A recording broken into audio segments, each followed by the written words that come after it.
Namabay ko kay wa na ko giganahan sa dagway sa akong asawa. What? Napulaan ako sa pagkipag-uban niya. Ug labaw sa tanan, wa na ko'y gugma para niya.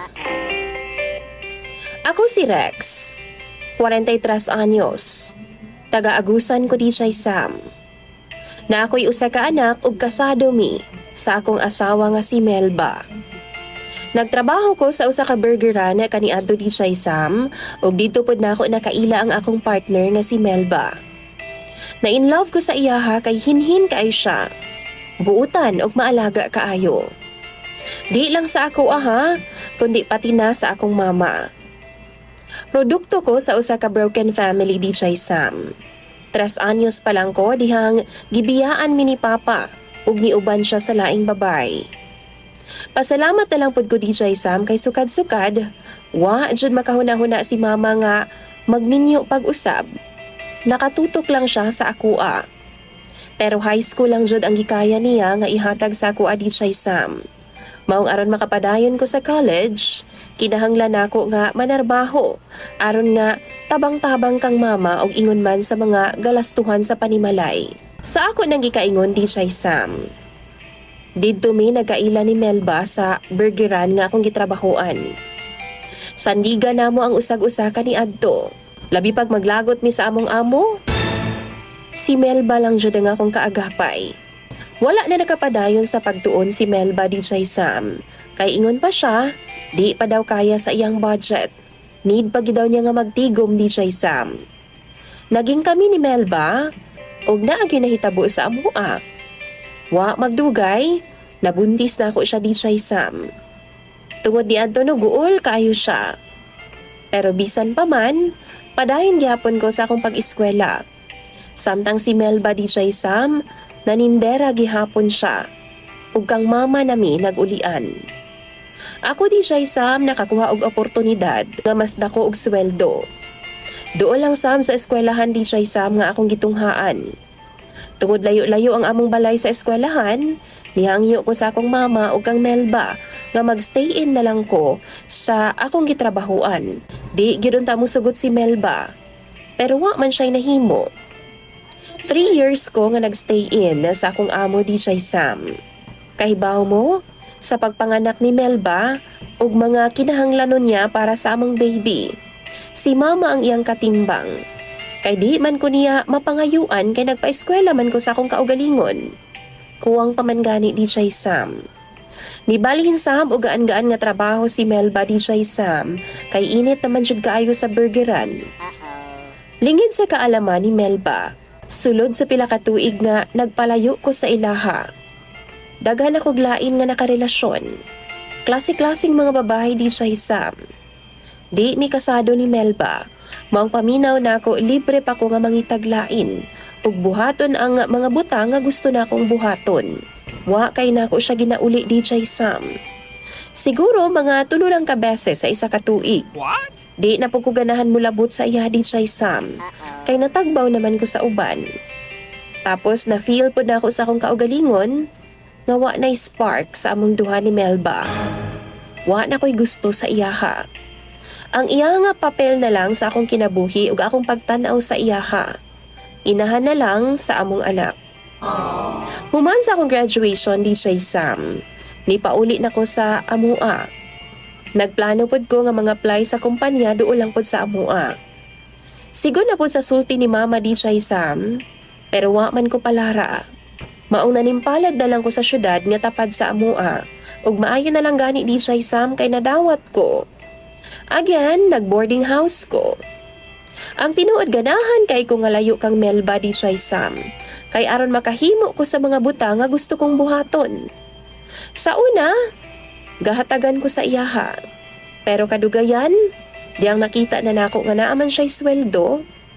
Maayo man siya mangitag kwarta di siya isa, maayo siyang modiskarte. Wa na ko maghatag niya. Ang akong sweldo gani no, kuwang pa sa akong laag, gasto sa babay. Na ako'y nakaila di siya Sam si Giselle. Kauban ako siya sa trabaho. Nagkauyab ming duha ug nag-live-in jud mi sa boarding house. Kay baw si Giselle nga naa ako'y asawa ug anak, pero nisugot gihapon siya. Kay naaman pud siya'y bana nga tuwa sa abroad. Naapod siya'y anak sa probinsya nila. Matagabi DJ Sam isig taguay lang mi. Siya naga-video call sa iyang bana. Tapos ako nag-istoryahan na ipod mi ni Melba og sa among anak. Usa ka adlaw ni ana DJ Sam natingala na lang jud ko nga naa naman si Melba gawa sa akong gitrabahuan. Naghulat siya nako. Perti na akong kuyawa DJ Sam kay atul pagyud nga sweet ming duha ni Giselle. Ako siyang giagbay-agbayan. Nangatarungan ko kang Melba DJ Sam. Pero wa niya gidawat ang akong rason. Pero gihatagan gyapon ko niyag chance. Basta mupuyo daw sila uban ako. Pero di na mahimo DJ Sam. Kay naa na si Giselle sa akong boarding house. Ni di gani na ako siya pwedeng dadon sa boarding house kay masakpan ko niya. Tua ang mga gamit ni Giselle. Gipapili ko niya DJ Sam kung si Giselle ba daw or sila. Pero gikapoy na pud ko kang Melba. Napulaan ako sa iyaha. Maong aron makapauli na siya ug dili na ko niya pistihon pa. Gipili na ako si Giselle. Ouch! Nilakaw dahin si Melba DJ Sam samtang naghilak. May pauli na siya sa amua. Pero pag uli na ako anang Sabado, gisugat kog binugha ni mama. Gidabudabuhan ko niyag kulata. Naabot na di ay ang balita sa iyaha DJ Sam. Sa akong pagpangapit. Wa na sab na ako naabdan si Melba ug akong anak sa balay kay nipauli na daw sa ilaha. Sa sugo ni Mama DJ Sam nga kuhaon pagbalik ang akong pamilya, giadto na ako sila, gisuyo ug maayo na lang gani kay nikuyog pod si Melba. Ang kondisyon pod, mag-uli-uli kuno ko kada semana. Bulagan kuno na ako si Giselle. Gituman sab na ako DJ Sam ang mag-uli-uli kada semana. Pero bulagan si Giselle, wa na ako na buhata. Pero gipatuon na ako siya DJ Sam nga wa nay kami. Sa primero DJ Sam, gauli-uli pa ko. Pero kadugayan gikapoy na pod ko. Happy na sab ko kauban si Giselle DJ Sam. Pero nanawag si Melba nako. Suko kay siya. Gisumbat niya sa ako ang ako mga saad niya. Pero wa na ko nagpatinag pa. Wa na ko naminaw pa niya. Sa ako nang gikaingon, love kaayo na ako si Giselle. Ug enough na siya para sa ako ani adto nga panahon. Maong gidiretso na nako si Melba. Nga wa na siya'y asahan pa sa ako kay di siya ang akong gusto makauban sa tibuok na akong kinabuhi. Ouch! Wa na ko mahigugma niya. Bisan gamay DJ Sam. Ug di naunta niya ipamugos ang iyang kaugalingon sa ako Tuod man DJ Sam, igo na lang siya sa paghilak. Wa na siya namugos pa. Nakadawat na lang kong tawagikan kang Mama DJ Sam o grabe niyang sukua. Sama sa akong gilauman, gisumbong na pod ni Melba kang Mama. Buwag namin ni Melba. Pero ana siya, dito daw gihapon niya papuyon si Melba sa amua. Wa pod ko'y nahimo pa. Kung mauli ko sa amua DJ Sam, wa lang may pinansinay ni Melba. Kang Mama og sa bata ragid ko gahalog.